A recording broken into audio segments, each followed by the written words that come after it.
There's a strange realization that creeps up on you as you get older, something unsettling yet profoundly true. It's the understanding that all of the things you've spent your life accumulating, all the artifacts of your hard work, your taste, your identity, none of it really matters once you're gone.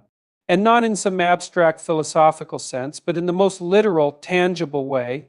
A furniture you chose so carefully, the collections you cherished, the keepsakes you held onto for decades, at some point, they become just things to be sorted, given away, or discarded. For most of life, we operate under the illusion that material possessions are an extension of ourselves.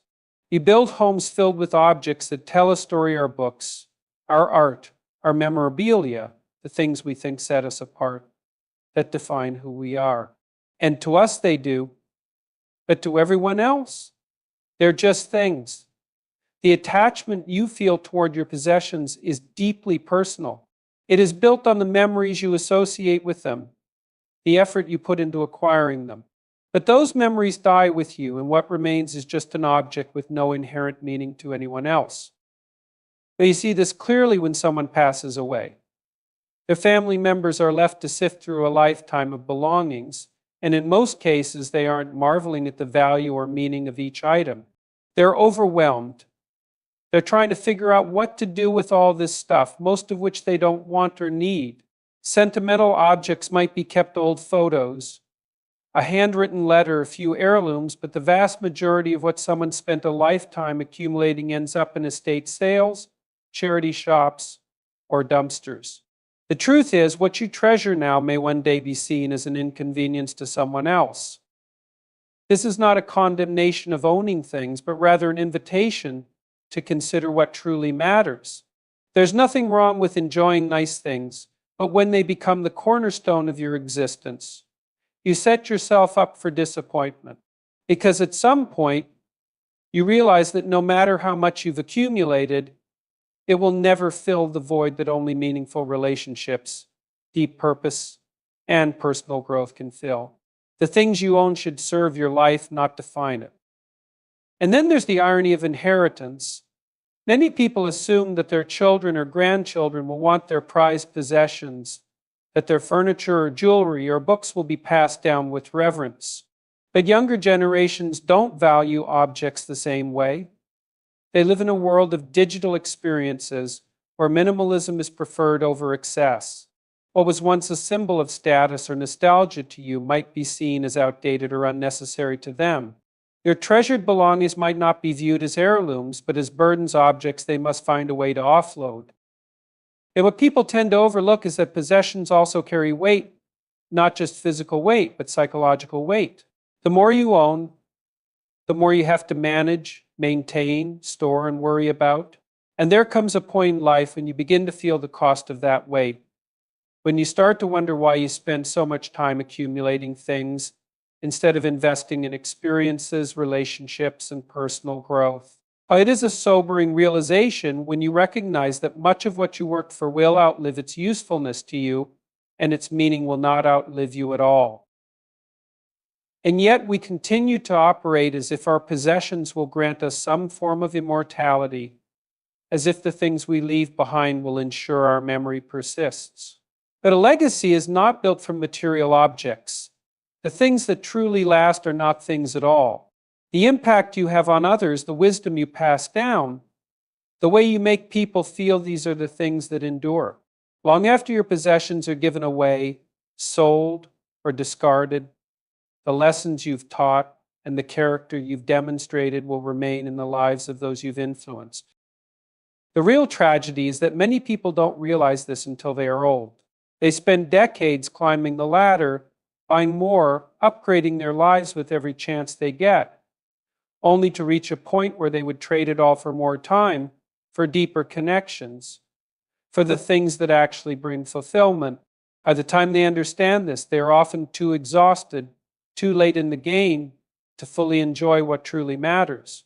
The regret of having valued things over experiences, money over relationships, and status over meaning is something that weighs heavily on those who come to see the truth too late. This is not about rejecting material wealth entirely. It's about being intentional. Own things, but don't let them own you. Enjoy comfort, but don't equate it with happiness. Understand that no matter how much you accumulate, you will one day leave it all behind, and the people left to sort through it will not see it the way you do.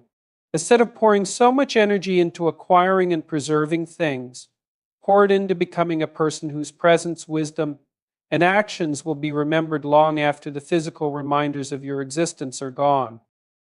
At the end of the day, the measure of a life well lived is not found in the things you leave behind, but in the impact you've had on others. The warmth you showed, the strength you demonstrated, the kindness you extended, these are the things that truly matter. And if you spend your life understanding that, you won't fear the moment when you realize that no one cares about your stuff after 60. Because by then, you will have built a life rich in the things that do matter, the things that will last far beyond the objects you once held so dear. From an early age, people are conditioned to believe that material possessions define success, identity, and personal worth. Society places immense value on the accumulation of wealth, luxury, and status symbols, creating the illusion that these things hold intrinsic importance. Advertisements, social expectations, and cultural narratives reinforce the idea that the pursuit of material goods is desirable, but essential for happiness and fulfillment. This illusion is so pervasive that many spend their entire lives chasing possessions, believing they are securing meaning, when in reality they are only layering distractions over deeper existential questions. The truth is, material objects only have the importance that people assign to them. A luxury car, an expensive watch, a designer wardrobe, these items may signal success to others, but they do not create a sense of inner peace or deep satisfaction. They serve as external markers of achievement, but they cannot replace the internal work required to develop confidence, self-awareness, or emotional stability. And when people base their self-worth on the things they own, they tether their happiness to something that is inherently fragile, fleeting, and ultimately empty of meaning beyond its practical use. The cycle of consumerism thrives on dissatisfaction, feeding the illusion that the next purchase will bring lasting contentment. The moment a person acquires something they have long desired, the satisfaction is brief before a new want arises. As this endless pursuit creates a state of perpetual longing, where fulfillment is always just out of reach. The problem is not in owning things, but in the false belief that they will provide an enduring sense of completeness. The more one chases external validation through material possessions, the further they drift from genuine fulfillment and purpose. But there's also an inherent paradox in material accumulation. While possessions may initially provide a sense of security or status, they often become burdens over time. The larger the house, the more maintenance it requires, the more expensive the car, the higher the stress over potential damage or depreciation. The pursuit of excess comes with hidden costs, both financial and psychological.